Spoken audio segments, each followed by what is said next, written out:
Jungle. Allez, bonjour à tous, merci de nous retrouver pour ce rendez-vous hebdomadaire, c'est sur Sport FM, tous les vendredis à pareil moment. Dans le nid des éperviers de l'NDE, numéro 28, nous décryptons l'actualité des sélections, les joueurs, le staff technique, le COMEX et toute l'ambiance autour et dans le nid des éperviers, toutes catégories confondues. Ensemble, oui, on continue de sonner la mobilisation et d'intensifier la sensibilisation en vue de la reconstruction du football au Togo. Au menu du jour, voilà, CAN Maroc U23, le Togo en double confrontation contre la Mauritanie. La manche aller est prévue pour ce samedi 24 septembre à Nouakchott, dans la capitale mauritanienne, avant la manche retour à Lomé le 27 septembre prochain.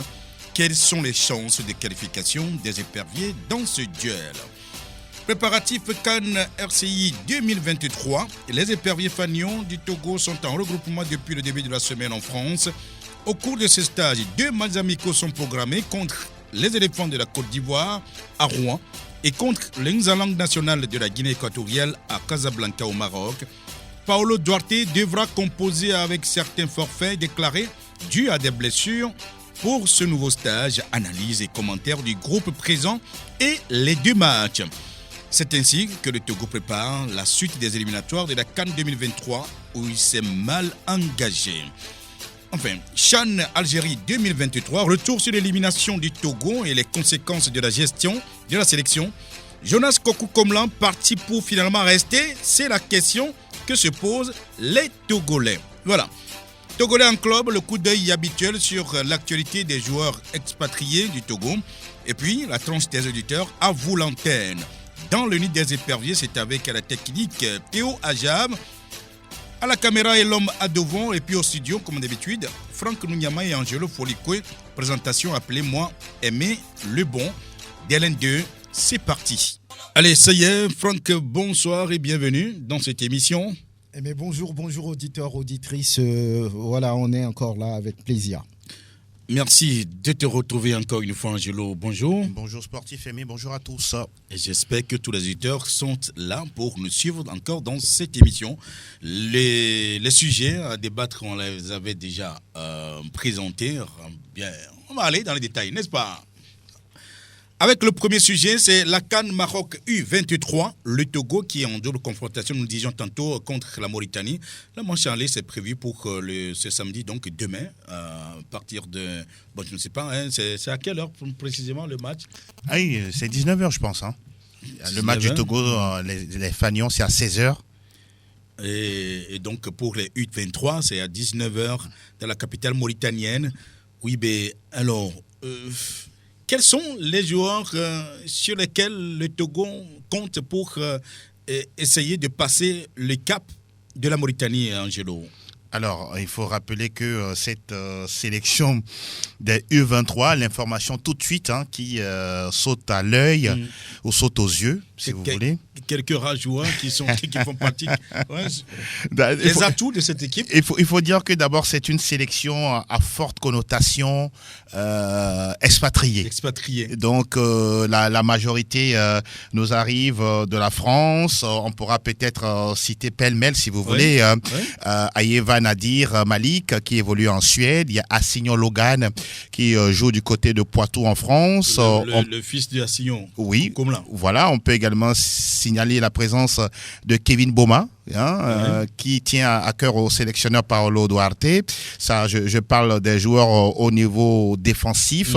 En milieu de terrain, on pourra citer par exemple Djibril Malik, qui nous vient de Vicenza en Italie, et puis sans oublier Adjakli Tom, et qui évolue du côté de Sochaux. Il y a également Enzo Dovlo, dont on parle.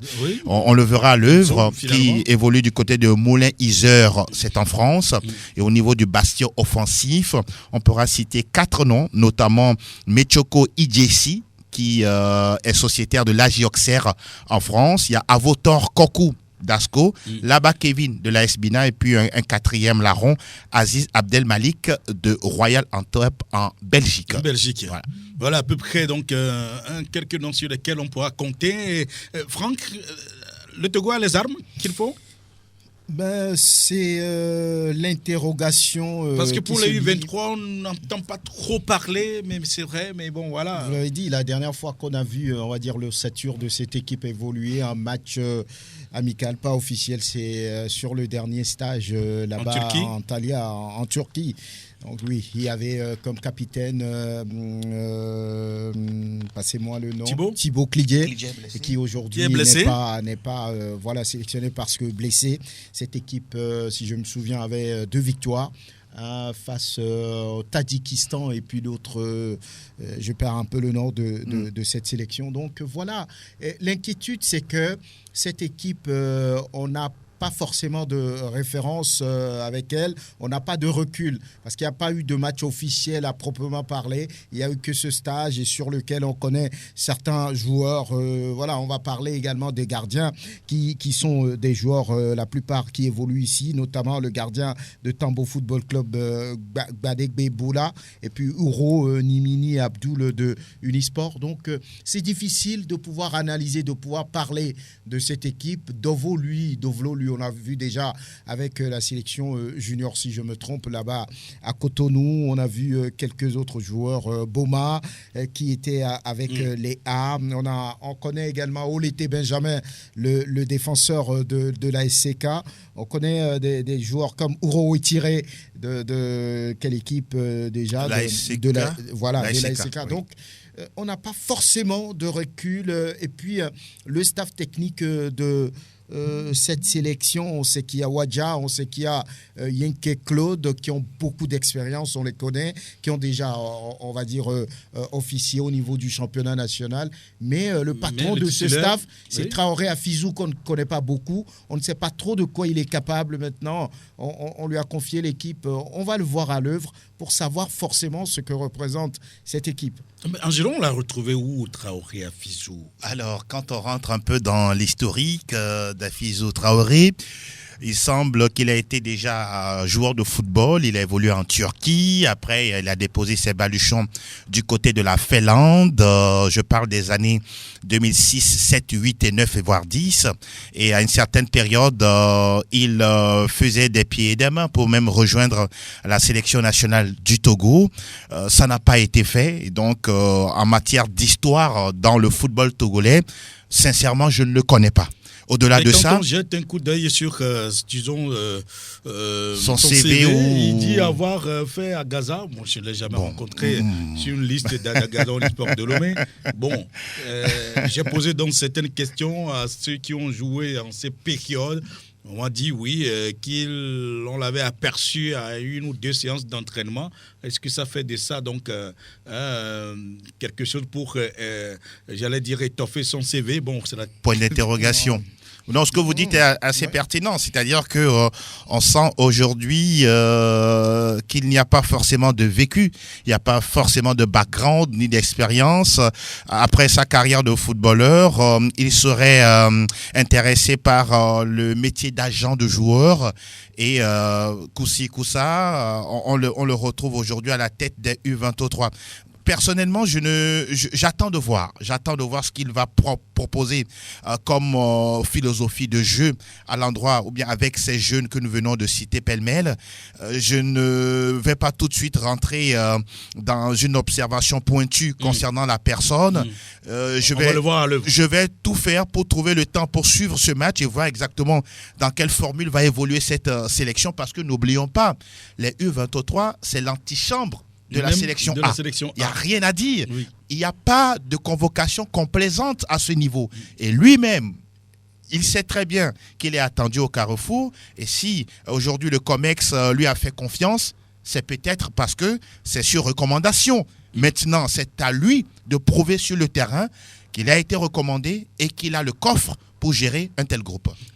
Franck, pour rester justement avec ce sélectionneur, mais on va dire, on n'a pas obligé d'être un joueur connu avant de devenir un bon entraîneur. En tout cas, il y a beaucoup d'exemples, justement.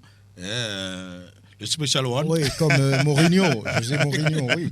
On n'a pas forcément besoin d'être un grand joueur pour être un bon entraîneur. Un bon entraîneur. Maintenant, l'inquiétude, c'est que, oui, Traoré Afizou, on n'a rien contre lui. Hein. C'est quelqu'un peut-être qui est un peu effacé. On va le découvrir. On va le découvrir forcément. S'il est à la tête de cette sélection, j'espère que ce n'est pas par complaisance. J'espère que c'est par compétence et que la Fédération togolaise de football a eu à le placer à ce niveau. Ce qui peut être un peu réconfortant, ce qui peut être un peu encourageant, c'est que derrière lui, on retrouve Wadja Lantam, qui connaît bien ce football, qui a joué, qui a entraîné, qui fait, on va dire, une belle prestation depuis des saisons avec l'Asbina déjà. Yenke Claude, qui a été dans le staff d'Asco de Kara, qui a entraîné à Gaza, qui connaît la mentalité, on va dire, de ce football. Sans oublier Voilà, on espère bien qu'ils seront vraiment d'un certain apport, d'une importance, à côté de Traoré Afizou, ce qui pourrait peut-être permettre de faire ou bien les meilleures combinaisons pour permettre au Togo de passer le cap mauritanien. Mais justement, on parle de la Mauritanie, on ne connaît pas cette équipe mauritanienne, justement. Bon, mais on va donc découvrir cette équipe également. Mais quelles sont les chances du Togo ? Les chances du Togo, peut-être aujourd'hui, ce sur quoi on pourrait se baser, ce sont les joueurs que nous avions cités tout à l'heure, notamment Bola, le gardien qui est titulaire du côté de Tambo. Il a connu la 2e division avec ce club de Dacha. Il a largement contribué à la montée de ce club-là en 1re division. Il y est toujours. Roleté Benjamin qu'on ne présente plus. Ouro Wetire qui était de la campagne de la SCK et aujourd'hui le club est qualifié pour le second tour préliminaire de la Coupe CAF. On a Aïvi Bernardin, le latéral gauche de Gomido de Palimé. Et voilà des joueurs qu'on pourra citer et se dire que ils peuvent apporter quelque chose à cette sélection, comme on l'a dit tout à l'heure, truffée, voire composée des joueurs beaucoup plus expatriés. C'est là se situe le défi de Afizou Traoré. Comment arriver à mettre ensemble la connaissance du football ici domestique et le football entre guillemets moderne de l'autre côté. C'est vrai qu'il y aura la question de l'engagement, la détermination, la volonté, mais il y a également la question tactique qui va se poser sur le terrain. Vous posez la question tout à l'heure côté mauritanien. Honnêtement, c'est pas une sélection aussi rompue à la tâche. Il faut se rappeler une chose. Quand on rentre un peu dans les archives, lorsque le Togo était à la CAN 72, et après on a enchaîné les bons résultats, mais personne ne connaissait les pays comme la Mauritanie, le Niger. Ouais. Et quand vous interrogez les aînés, on vous dit que cette sélection-là prenait 8-7-0 face au Togo, par exemple. Ils ne jouaient pas au foot. Voilà.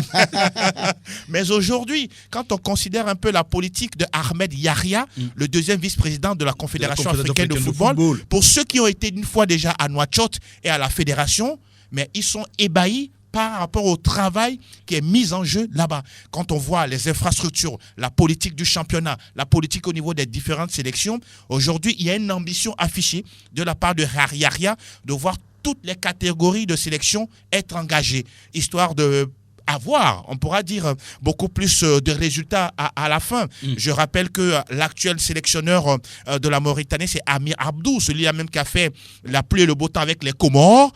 Vous comprenez un peu l'ambition que M. Yahya a par rapport à sa sélection, d'abord Fagnon. Et je pense qu'au niveau des U23, on dégage également cette volonté. Maintenant, en ce qui concerne les individualités, je ne connais pas grand-chose. Ça aussi, ce sera la curiosité au match retour ici à Kégué. Oui.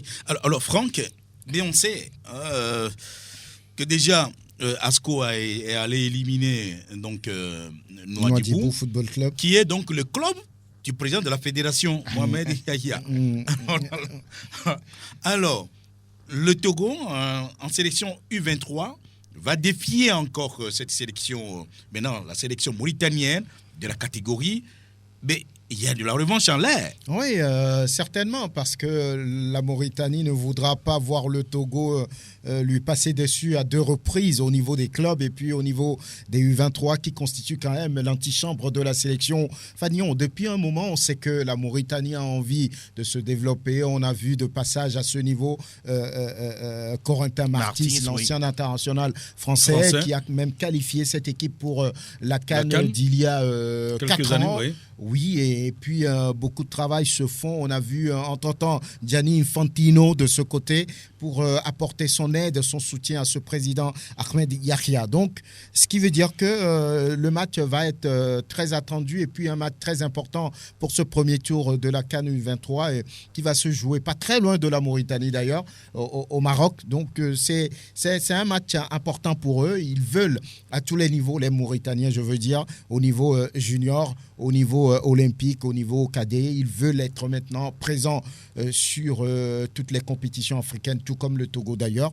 Maintenant, c'est que l'inconnu, c'est que ces deux sélections n'ont pas de recul, n'ont aucune référence. Il va falloir les découvrir. Oui, Angelo, avec justement cette situation de la Mauritanie, on sait donc qu'on met assez de moyens aujourd'hui, avec ce président également. Rappelez-vous, Ahmed Yahya, justement. Mais quand on prenait par exemple son club, Nouadhibou, le salaire moyen, c'est 3 000 €. On fait les calculs en CFA. C'est Franck qui est fort en chiffres. Oui, ça fait, on va dire, 1,8 million, 2. Voilà. 2 millions, ça, c'est le salaire moyen des joueurs de Nouadhibou. Voyez-vous, ça veut dire quand même qu'on y met suffisamment de moyens et c'est quand même quelque chose à apprendre également de là. Et naturellement, lorsque vous y mettez de moyens, il y a une certaine émulation, il y a une certaine motivation. C'est d'ailleurs ce pourquoi l'élimination de Nouadhibou a fait mal justement à ce président. Il semble que ça fait très très mal. Ça continue en tout cas de faire jaser là-bas parce qu'on a senti une équipe togolaise qui a fait le job de l'autre côté. Revenons un peu par rapport à la pertinente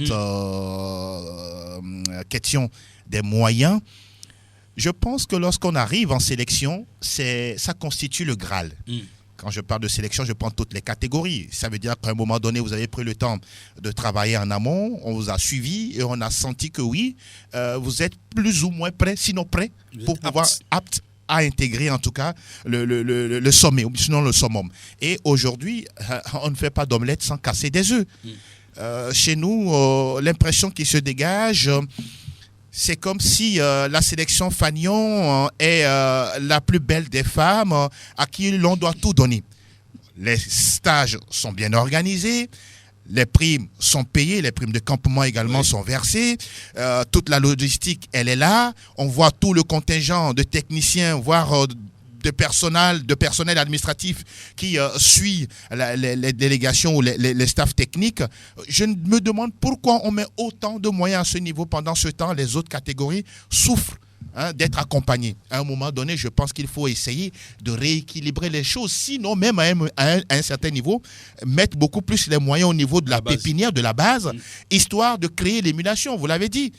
Mais au même moment, on se connaît dans ce pays. À une certaine période, lorsque vous mettez aussi trop de moyens, ce sont les joueurs. On pique la grosse tête. Merci beaucoup de me passer le mot. Et là, on oublie de faire l'essentiel. C'est ça. Je suis d'accord que l'ouvrier mérite son salaire, mais aussi, à un moment donné, lorsqu'on vous permet de porter la tunique jaune, puisque c'est notre emblème, le jaune épervier, je pense que c'est à vous d'aller mouiller le maillot. Aujourd'hui, les anciens footballeurs togolais, en tout cas qui ont mis une fois pied au sein du nid des éperviers, reconnaissent que les joueurs aujourd'hui n'ont plus cette grinta-là, cette force mentale à jouer au football et à mouiller le maillot. Pourquoi cela? Point d'interrogation. Vous avez la réponse, Franck? Non, je n'ai pas forcément la réponse parce que là, est tel que... Mais on se la pose cette question tout le temps. Mais il faut finalement qu'on commence à trouver donc des tentatives de réponse. Oui, peut-être que les dirigeants ne veulent pas véritablement aller au fond de cette situation. On a parlé de quoi? On a parlé d'une sélection qu'on ne connaît pas, mais qui brasse énormément de moyens. Vous l'avez vu, les sélections qui sont un peu au niveau inférieur entre griffes ne sont pas aussi traitées de la même manière. Il n'y a que l'équipe Fagnon. Voilà, je ne sais Togo, pas si la raison, c'est parce que c'est l'antichambre de la sélection Fagnon. Voilà pourquoi on met tant de moyens. On se souvient que cette équipe a été également en stage avec la sélection à Antalya. C'est-à-dire qu'on donne tellement... Ce n'est pas rien. Ce n'est pas rien, ça veut dire qu'on donne tellement d'importance et on oublie quelque part la base. Ce qu'il y a comme problème depuis très longtemps, tout le monde le sait, et c'est qu'il n'y a pas de championnat de jeunes, comme on le dit, alors il faudra avoir le courage de mettre les moyens. Là, comme on le met pour ces sélections, parce que là, on veut toujours avoir du tout fait. On ne veut pas préparer et ça fait partie des problèmes que le football togolais a toujours traîné et qui continue de le gangréner. Donc, je pense qu'il faut avoir le courage, prendre des décisions fortes et rigoureuses pour se dire oui, on ne va pas toujours attendre ce qui est déjà préparé parce que lorsque vous prenez cette équipe, Angelo l'a dit, c'est à forte connotation expatriée. Il n'y a que quelques joueurs du cru local qu'on constate dans cette liste d'Afizou Traoré. Donc, il va falloir avoir ce courage d'aller à la base si vraiment on veut que d'ici 5 ans, 10 ans, le football togolais puisse avoir, on va dire, une certaine force et être performante. En tout cas, la question est de savoir si c'est lui qui a fait vraiment cette liste. Puisque... Je me pose cette question. Elle est légitime, cette question. Elle est légitime. En tout cas, on reviendra. Sachez simplement que le match se joue demain à 19h, temps universel. Ce serait donc à Nouakchott, justement, entre le Togo et la Mauritanie. Et la manche retour, c'est à Lomé, le 27 septembre prochain. Eh bien, on a tout le temps de revenir là-dessus. C'est bien ça. Allez, second sujet à décortiquer dans cette émission préparatif Cannes. Côte d'Ivoire 2023, les éperviers fanions du Togo qui sont en regroupement depuis le début de la semaine en France. Et au cours de ce stage, 2 matchs amicaux sont au programme contre les éléphants de Côte d'Ivoire. Ce serait donc à Rouen, demain également, samedi. Angelo nous parlait de 16h, temps universel. 16h, temps universel. Et puis, l'autre match, c'est le 27, toujours, bien sûr, mais cette fois-ci à Casablanca, au Maroc, contre le Nzalang national de la Guinée équatoriale. Alors, on sait que Paulo Duarte avait publié une liste de 26 joueurs. Et puis, entre-temps, certains joueurs se sont déclarés forfaits à la suite donc, de certaines blessures qu'ils ont traînées. Angelo, où en sommes-nous ? Oui, notamment les blessés officiels, si on peut le dire ainsi. Depuis quelques moments, on sait très bien que Floyd Haïti est out. Il y a également... Il a repris timidement. Timidement. Le cas de Ilas Bebou également. C'est aussi pour le moment à petit trot. Il y a le capitaine Jane Dakonam également qui est officiellement également blessé. La toute dernière information qui a surpris plus d'un, c'est la blessure d'Amevor Maouna. On a l'impression qu'un mauvais sort lui est tombé sur la tête, à peine convoqué. Et là, le championnat qui suit en semaine ou en fin de semaine, patatras, il est blessé avec son club de FC Eindhoven. Alors que depuis le début de la saison, il jouait tous les matchs, les 90 minutes de chaque match. Et il a même marqué un but et en 7 matchs. Oui. C'est comme si le ciel lui est tombé sur la tête. Aujourd'hui, voilà un peu la situation. Au-delà des blessés, pour ajouter également l'autre information, c'est qu'il y a des joueurs qui ne seront pas présents en France, tout à fait. Notamment Richard Nan, Marouf Tchakeyi, Farid Tchadenou et Nyama Akate.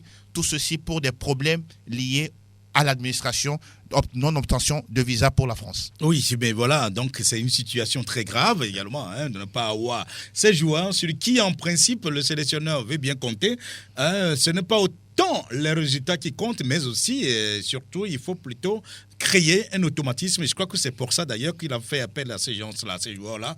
Malheureusement, problème administratif, c'est bizarre. C'est bizarre parce que lorsqu'on fait les journées FIFA, ce n'est pas forcément les résultats qui comptent à la fin. On sait que le Togo et la Côte d'Ivoire, sur le dernier match disputé, ça fait 2 partout. Donc, c'est une sélection qui a une référence sur le continent, même dans la zone ouest africaine. C'est des habitués. Maintenant, Paulo Duarte voulait 2 matchs. Il les a eus. Maintenant, il y a eu des problèmes, des blessés de dernière minute, comme on l'a signalé tout à l'heure à Amevor Maouna. Malheureusement pour lui, on devrait le voir sur ce match pour savoir un peu comment le gérer peut-être sur les matchs officiels. Il y a eu d'autres qui ont eu des problèmes administratifs, problèmes de visa, on les a cités, comme Agoro Ismaël, on a Richard Nan, on a Nyama Akate. C'est quand même pas bien pour un entraîneur qui voulait préparer son groupe pour se relancer par rapport à ce qui va arriver en mars prochain, la double confrontation contre les étalons du Burkina. Toutes les forces devrait être présent pour lui permettre d'avoir, on va dire, beaucoup de choix à faire, beaucoup de combinaisons à faire pour préparer les matchs à venir. Vous le savez, on n'a pas besoin de le rappeler. Le Togo est très mal parti dans ses éliminatoires de la CAN 2023. Donc, il faudra tester, il faudra essayer, il faudra combiner. Malheureusement, il y a certains joueurs qui faisaient partie de la sélection qui a fait 4 matchs sans défaite lors des éliminatoires de Qatar 2022, comme les Nyama, comme les Richard Nan, qu'on ne pourrait malheureusement pas voir sur ce match. Mais on les annonce de retour pour le match contre le Nzalang à Casablanca au Maroc.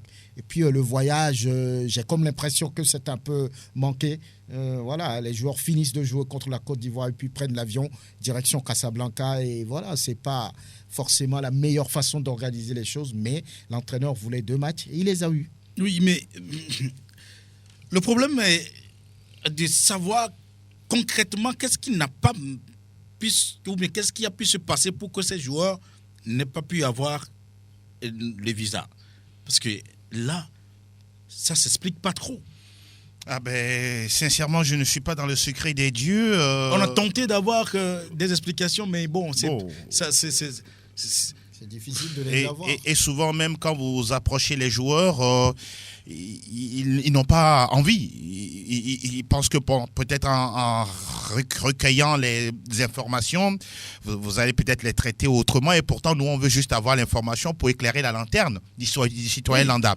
Toujours est-il que, oui, quand on prend Richard Nan, il évolue où? En Guinée, Nyama Kate, il est en Irak, Tchadeno en Guinée, Tchakei Marouf en RDC.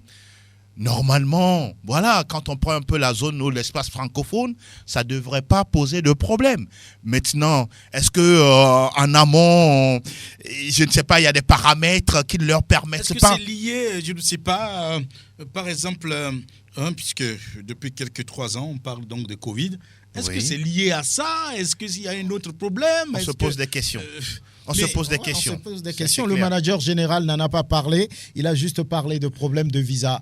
Que ces joueurs ont eu pour ne finalement pas faire le déplacement de la France.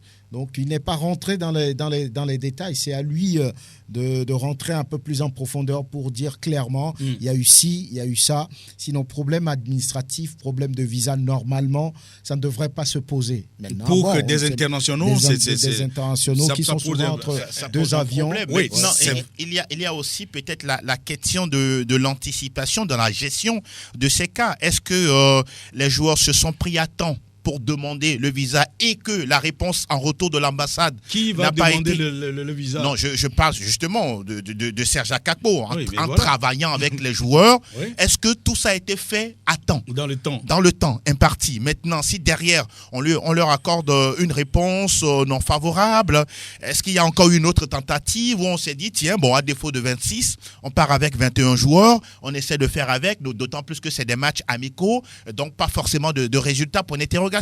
Mais je pense qu'on ne va pas être alarmiste. La bonne nouvelle, c'est qu'on va les retrouver du côté de Casablanca. Mais je pense aussi que ces joueurs que nous venons de citer aimeraient disputer ce match-là contre la Côte d'Ivoire. N'oublions pas que la Côte d'Ivoire et le Togo étaient au Mondial 2006. La Côte d'Ivoire a une côte, hein? Oui, mais c'est-à-dire que le Togo et la Côte d'Ivoire étaient au Mondial en 2006. Oui, c'est vrai. Mais après, nous, on est resté où? On est resté à quai. Oui, pendant ce temps, la Côte d'Ivoire est allée au Mondial 2010 et 2014. Et donc, petit à petit, c'est-à-dire que je veux juste planter le décor en disant, pendant que nous, on était là en train de ressasser nos problèmes, nos querelles intestines, les problèmes de personnes, pendant ce temps, ailleurs, on continuait de travailler pour rester dans la constance. Aujourd'hui, on joue contre la Côte d'Ivoire. Ce n'est pas un petit adversaire. Hein. Donc, quand vous prenez des joueurs comme Seko Fofana, Jean-Jacques Seri ou Jean-Michel Seri ou encore Nicolas Pépé, attention, la défense, elle est prévenue côté togolais. C'est ça. Elle est prévenue. Voilà, et donc c'est une situation en tout cas incompréhensible. Comment Paulo Duarte va-t-il s'en sortir, Franck? Oui, voilà, et comme j'ai dit, il a demandé à avoir 2 matchs. On lui a trouvé ces 2 matchs. Lui, à mon avis, ce qu'il veut faire, c'est de redresser la barre. Parce qu'on ne cessera jamais de le dire, il est très mal parti. Et voilà, donc il va pouvoir continuer il va pouvoir continuer à mettre des choses, on va dire, en place pour les prochaines sorties des éperviers, essayer, tester, vérifier la forme, la mentalité des joueurs, voilà, puisque entre-temps, il a dit qu'il ne les a pas reconnus. J'espère que cette fois-ci, ce stage va lui permettre de pouvoir avoir une liste de joueurs forts en tête, parce qu'il s'agira de ça. Face aux étalons, il va falloir trouver des combattants, des guerriers pour essayer quand même d'avoir 3 points au moins sur les 2 confrontations. Mais on va écouter Paulo Duarte tout de même. Paulo Duarte, d'abord sur l'effectif. J'espère qu'on a retrouvé donc ce son-là. Paulo Duarte avec bien sûr ses explications sur l'effectif. On va jouer contre la Côte d'Ivoire et la Guinée équatoriale. C'est ça que je me concentre, c'est ça que je prépare l'équipe pour qu'on peut toujours renforcer notre qualité pour le match officiel. Chaque match, je fais la meilleure équipe que je pense que dans ma tête. Chaque match, je fais la meilleure convocation. Il n'y a pas un entraîneur qui choisit le joueur pour choisir. Il n'y a pas un entraîneur qui va faire le 11 qui va débuter le match avec les joueurs qui ne sont pas les meilleurs. Dans ma tête, je vais débuter le meilleur. Dans ma tête, je vais inviter les joueurs disponibles pour le moment. C'est notre force qui est là aujourd'hui parce qu'on a trop d'absence de blessures. Heureusement, on a changé la date FIFA officielle pour date amicaux parce qu'on parle de 5 joueurs importants pour nous. Bebou, Djené, Thibault, Floyd, Até. Mais pour moi, ce sont toujours les joueurs que je pense qui sont les meilleurs. Et le prochain adversaire officiel s'appelle Burkina. On va jouer contre le Togo. C'est vrai que c'est des matchs difficiles, bien sûr. Mais pour le Burkina, c'est sûr que ça va être des matchs difficiles aussi. Je ne suis pas parfait. C'est normal que parfois je me trompe à penser que je fais bien. Et dans la réalité, je ne fais pas le bien. Voilà, c'est bien sûr Paulo Duarte qui parlait de son effectif, Franck, et qui évoquait les difficultés justement à établir une liste par rapport à cette situation. Forcément, et il dit que oui, lui ne peut pas s'amuser à faire un match en débutant avec un 11 entrant pour lequel il ne fait pas confiance ou bien en qui il n'a pas confiance. Parfois, il peut se tromper.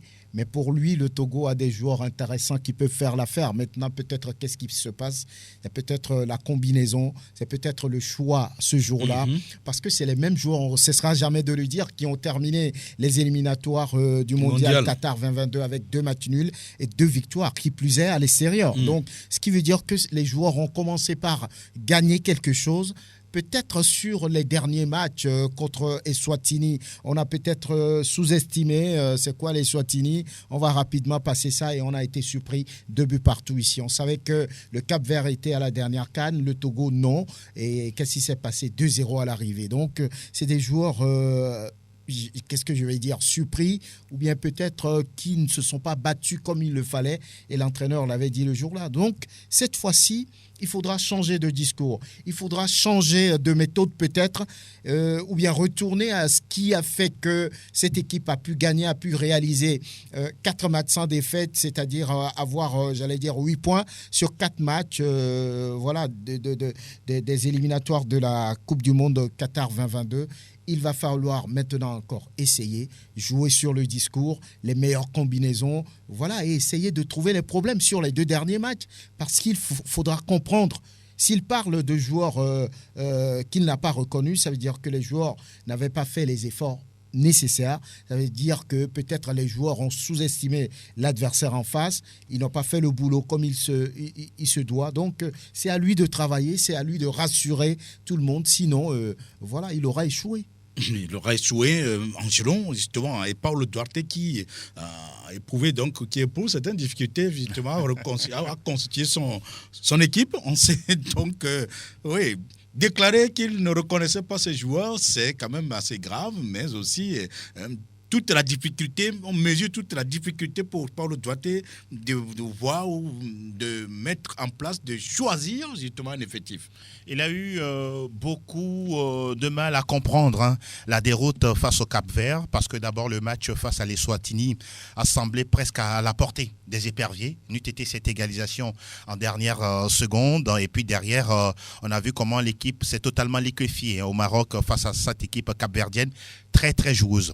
Au-delà au-delà de ça, je pense aussi qu'il y a cette question de régularité sportive de nos joueurs. Vous prenez par exemple le même groupe qui était présent lors des campagnes, de la campagne du mondial où on avait fait 6 matchs sans défaite.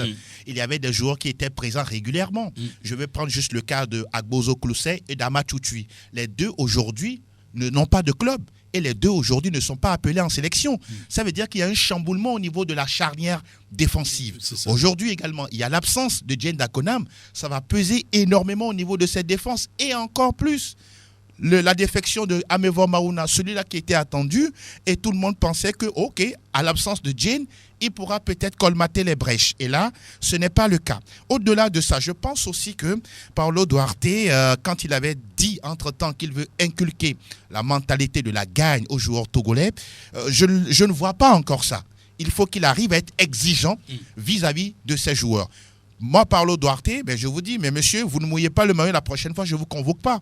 Je vous trauma-choque, c'est-à-dire que je vous envoie des discours très forts dans la tête, à force que lorsque vous prenez le maillot, vous le mettez et que vous franchissez le tunnel pour rentrer sur la pelouse, vous vous dites que c'est mon choix et là, je dois tout faire pour mouiller le maillot et prouver à l'entraîneur que je mérite de pouvoir jouer. Au-delà de ça, l'aspect du degré d'implication de nos joueurs. J'ai l'impression que pour certains, la tunique jaune aujourd'hui, peut-être on s'appuie sur la politique du manager général qui vient présenter le projet. Mon cher ami accepte de venir en sélection et tout de suite tu auras une place garantie. Sans savoir le pourquoi je porte la sélection. Est-ce qu'ils savent qu'en portant la tunique du Togo, ils représentent 7 millions d'âmes? Est-ce qu'ils savent ça? Est-ce qu'ils savent que c'est l'argent du contribuable que l'on met en branle pour leur permettre d'avoir des stages de bonnes conditions et de jouer des matchs? Je pense qu'à un moment donné, lorsqu'on arrive à faire cette réflexion consciente et personnelle, oui, on peut perdre un match, mais on se dit, tiens, ils ont joué.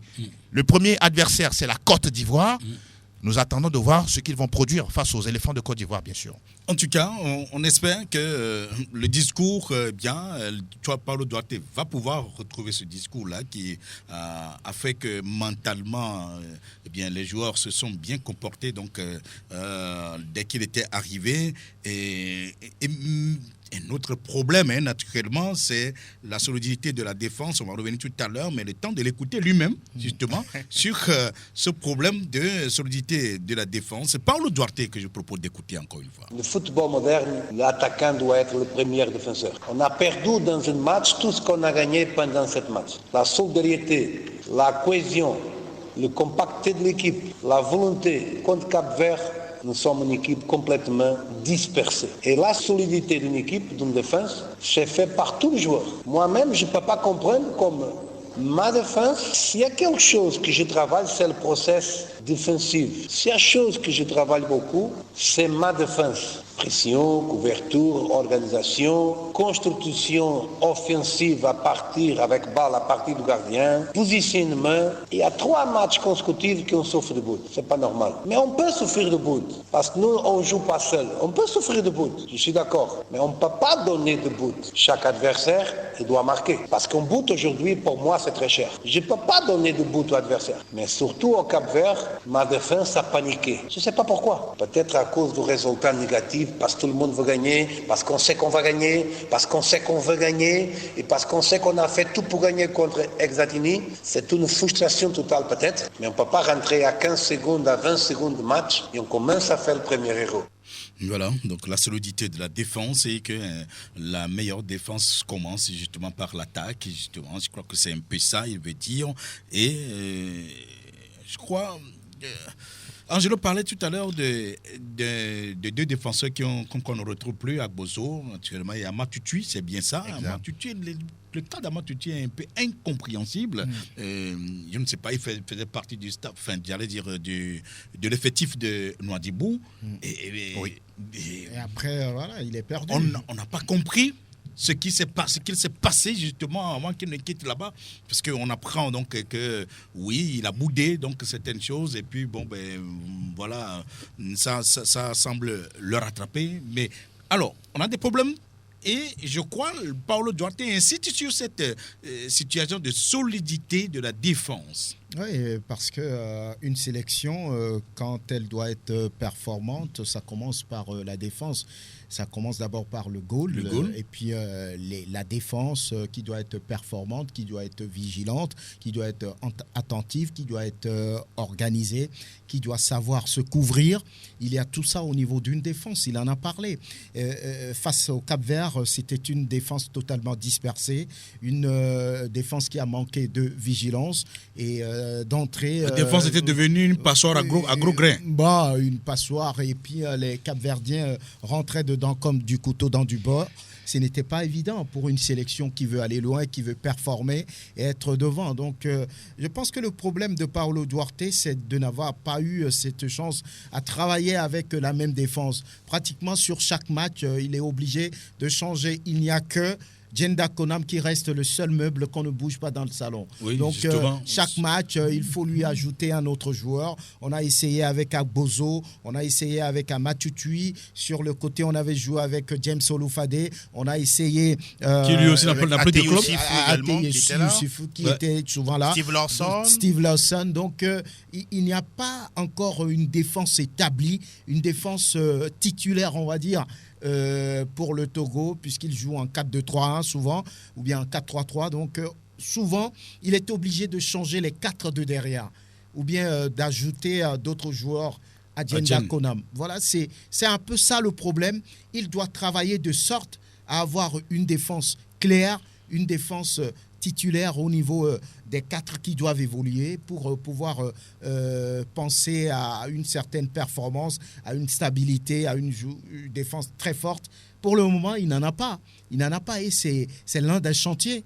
C'est l'un des chantiers avant Côte d'Ivoire, avant le Burkina Faso, qui aujourd'hui a des joueurs assez intéressants, qui jouent dans des clubs intéressants aussi. Là, pour pouvoir évoluer, il faut construire une défense solide, une défense qui doit être face à toutes les épreuves, qui doit faire peur. Pour le moment, le Togo n'a pas une défense qui fasse peur. Angelo, quelles sont les solutions qui s'offrent à Paulo Duarte aujourd'hui? En matière de joueurs, on va faire avec ce qu'on a. Oui. Notamment Kennedy Boateng, qui est appelé à colmater les brèches. Qui est toujours passif. Est-ce qu'il faut colmater les brèches? C'est un joueur qui, moi, ne me rassure pas. On espère vivement que sur les matchs de préparation et surtout les séances d'entraînement, que Paulo Duarte arrive à trouver la solution qu'il faut pour pouvoir vraiment lui permettre de performer. Au-delà de ça, sur la liste de la dernière fois, on a vu Guillaume Yenoussi qui a été cité parmi les défenseurs. Est-ce déjà un travail psychologique entre Paulo Duarte et le joueur? Est-ce un pré-accord entre les deux? C'est une possibilité. Yenoussi, on sait que c'est un gaucher, mais attention, quand on est latéral, il faut monter et il faut savoir revenir et pouvoir défendre. On a également Loïc Bessilé qui, pourquoi pas, peut également jouer en termes de piston. C'est une possibilité. Et quand on prend ces joueurs-là, ça fait un peu peur, mais c'est ce qu'on a. Peur. Oui, mais négativement. Bon, voilà. C'est ce qu'on a. Ça ne fait pas peur à l'adversaire. Non. C'est des jeunes défenseurs. Ça fait peur, justement. En plus, aux Togolais. Voilà, c'est ce que je veux dire. C'est-à-dire que ce ne sont pas encore des gens qui sont rompus à la tâche. Il faut passer par là. Et l'adversaire, oui, on ne cessera jamais de le dire, c'est la Côte d'Ivoire. Wilfried Zaha, Nicolas Pepe et tous les autres. On se rappelle que le 3 juin dernier, la Côte d'Ivoire a fait un but partout face au Lesotho, mais avait gagné déjà 3-0 face à la Zambie. C'est une équipe également qui est en pleine mutation. Il faut le reconnaître. Ils auront à organiser la CAN chez eux à la maison. Jean-Louis Gasset est arrivé dans la peau d'un nouveau sélectionneur. Et donc, lui aussi, il est en train de faire un peu la prospection des bons joueurs pour pouvoir constituer une sélection assez forte et aller plus loin dans la compétition à partir de 2023. On attend de voir. Ce qui est sûr, la défense, oui, ce serait, je sors le mot, du bricolage face à la Côte d'Ivoire en attendant de voir ce qu'il pourra proposer face à la Guinée équatoriale 3 jours pour tard. Pour terminer en disant ceci, c'est le timing de récupération qui m'inquiète moi. On joue le 24 et le 27, on enchaîne La question est de savoir si les joueurs auront le temps de récupérer comme il faut. Comme face à la Côte d'Ivoire, ce sera une défense expérimentale. Ouais. Parce que le maître n'est pas là. Jenda Konam, vous voudrez dire. Les Agbozo ne sont pas là. Les Até, tous les autres. Donc ça va être peut-être, je ne sais pas, Frédéric Ananou ou Kennedy Boateng, Akman, Guillaume Yenoussi ou encore Steven Nador. Donc une défense expérimentale face à ces attaquants dont on vient de parler. Oui. Ben, il faut être prêt. Bon, d'accord. En tout cas, bonjour les dégâts. On revient tout de suite. Voilà un retour sur l'élimination donc, du Togo au CHAN Algérie 2023 et les conséquences de la gestion de la fédération. Franck Ndouyama, Jonas Kokou Komla, est-il parti pour finalement rester ? Oui, tel que les choses se présentent selon nos recoupements, je pense que cette question est la bienvenue. C'est pas facile de pouvoir le faire partir visiblement parce que sur la dernière réaction du président de la Fédération togolaise de football qui dit avoir discuté avec le staff et puis le capitaine et une décision a été prise et envoyée au ministère des Sports. Je pense que le problème se situe à ce niveau, puisque, souvenez-vous, Jonas Kokou Komla, à part d'être le sélectionneur des éperviers à prime, il est aussi adjoint à Paolo Duarte. Donc, il est lié par 2 contrats. La difficulté peut-être se trouve à ce niveau où on a envie quand même de le laisser continuer. Mais moi, je pense que ce serait une faute grave. Ça ne veut rien dire. S'il est adjoint en sélection Fagnon, si on veut le laisser là, on peut le laisser. Sur cette équipe, je pense que le monsieur a échoué à tous les niveaux. Et je pense que psychologiquement, lui-même, il est atteint par rapport à ce qu'il a dit avant cette élimination. Je pense que Jonas Kokou Komla n'a encore rien gagné avec la SK, non. Il n'a rien gagné avec les juniors. Quand ils étaient au Bénin, tout le monde a vu ce qu'il s'est passé. Il a pris cette sélection, il suffisait de 2 matchs pour passer au prochain CHAN. Il n'a pas réussi. Je pense que psychologiquement et l'environnement même de cette équipe nationale, quand on va reconduire le sélectionneur Jonas va connaître, cet environnement va connaître beaucoup de problèmes à mon avis. Donc il va falloir trouver une solution pour permettre à ce football de pouvoir avancer. J'ai envie de dire qu'on veut toujours faire dans la complaisance. Lorsqu'on n'arrive pas à prendre les bonnes décisions, quand elles s'imposent, et on veut toujours, on m'y a tassé, on a chance. Tout ça, là, ça ne permet pas au football togolais d'avancer. Il faut être rigoureux. Personne n'a rien contre le monsieur qui a dit qu'il n'est pas venu chercher un nom ici, mais c'est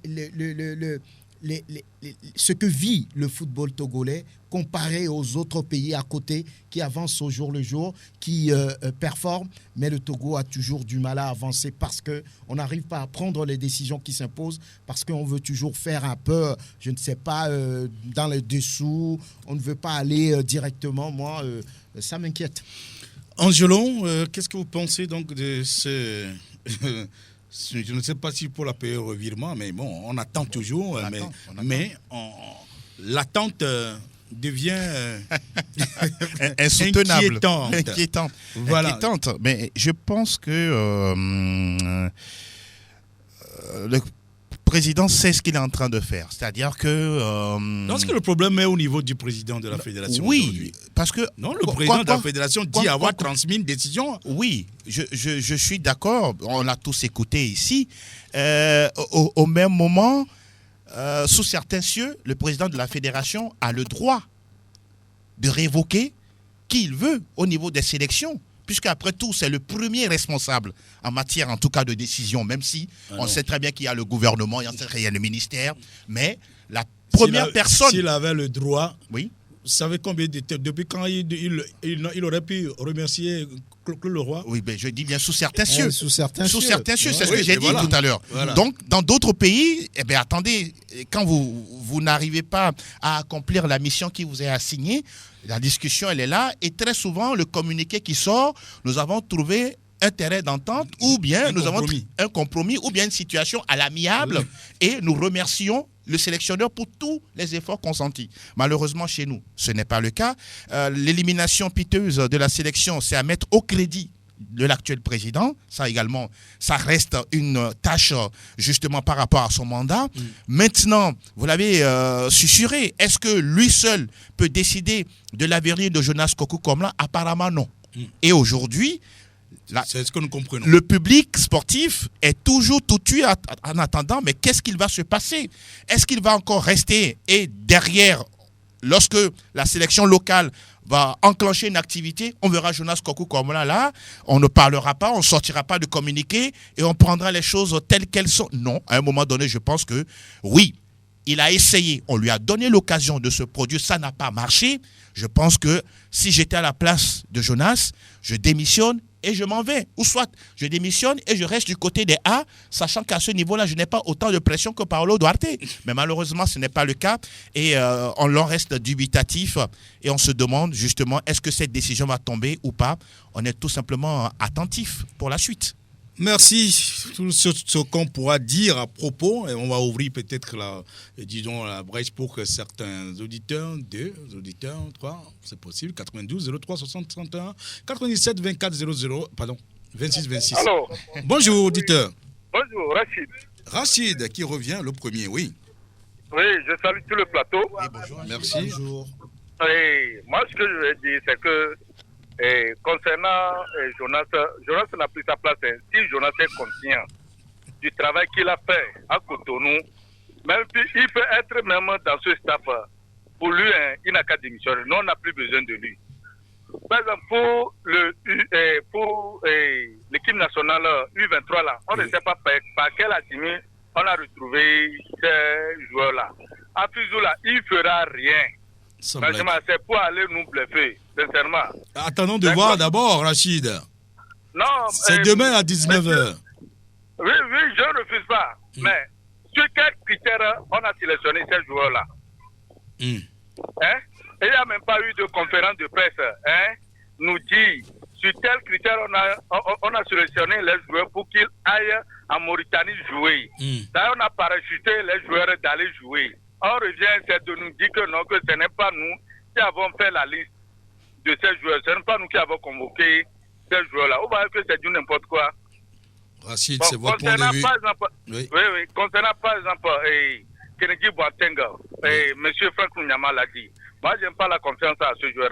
On n'a qu'à nous ramener, par exemple, Agbozo et Amatutula. Bon, ils n'ont pas de club pour le moment. En tout cas, au Togo, on ne peut pas trouver un défenseur. Bon, voilà. Non, mais Paolo aussi est en train de nous bluffer, sincèrement. Lui aussi, ça ne va pas, il n'a qu'à quitter. Sans blague. Merci beaucoup, Rachid. Au revoir. Un autre en ligne peut-être 92 03 60 31 97 24 26 26. Un autre en ligne qu'on est en train de récupérer de l'autre côté. Oui, ça y est. Oui, bonsoir. Bonsoir, comment vous appelez? C'est Mounir à l'appareil. Mounirou. Franck, c'est comment? Bonjour. Et la famille? Ça va. Il va bien, Franck. Maintenant, Mounirou, dites-nous. Football togolais. Pardon? Je dis merci à ce que vous faites à notre football togolais. Ah, d'accord, oui. Vraiment, notre grand frère, vraiment, il a conscience.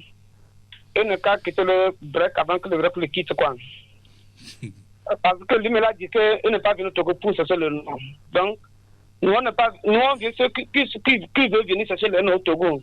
Pas celui qui va nous dire. Ce qu'il a fait à Mali, il n'a qu'à le faire. Mali n'est pas Togo. Quand il n'a qu'à laisser son barateur qui a travaillé travailler avec la population, quoi. Parce que quand moi, les gens comprennent, ça m'a fait mal. Qu'il n'est pas venu au Togo pour faire le nom. Donc, il a eu combien de titres? Il n'a qu'à nous dire. Son nom, c'est Jonas Kokou Komla. Donc, il a eu combien de titres? Et il dit qu'il n'est pas venu pour se faire le nom. Vraiment, fédération, s'il te plaît, amène-nous à Val de Fer. Même si à Val de Fer, nous faisons au moins, on est mieux quand même. Avant de nous faire retourner. Merci à vous tous. Très bien, merci beaucoup, Mounirou. Le dernier, peut-être, très rapidement, si c'est possible, qu'on peut avoir 92 03 60 31 97 24 26 26. Auditeur, bonjour. Oui, bonjour, monsieur Aimé. On vous appelle? Oh, c'est monsieur. Donc, le nom n'importe pas. Vous avez oublié votre nom? Non, je n'ai pas oublié, je ne veux pas étaler mon nom sur les antennes. Étaler. Bon, écoutez, bon, allez-y. S'il vous plaît, monsieur Aimé. Oui. Je ne sais pas si vous êtes au courant du portier togolais qui joue à la SEC. À la SEC? Oui, Charles Folly. Oui, Ayaï qui a été sélectionné. Il a été même sélectionné, hein? Sélectionné, mais heureusement pour le Togo, forfait. Ah.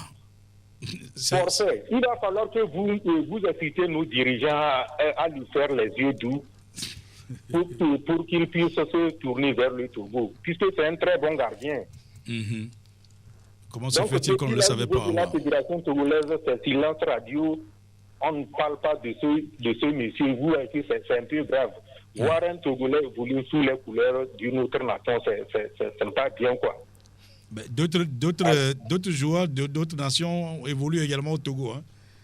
Ah, mais nous en manquons. Nous en manquons. Il ne faudrait pas que nos meilleurs puissent aller défendre les couleurs. Vous avez raison. Donc, il va falloir que vous les motivez, vous les excitez à aller vers ce gardien afin de lui ramener à la raison. Serge Akakou a joué pour la France, même a été capitaine.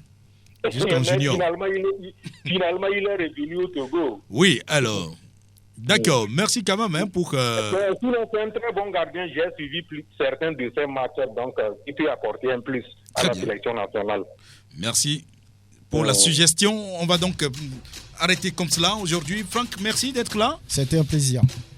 Angelo. Merci, Aimé. Allez. Et le Mandevon, merci également pour le travail. Et puis, de l'autre côté, c'est bien Théo Ajavon, le longiligne de la maison. Appelez-moi Aimé Lebon. On se retrouve la semaine prochaine.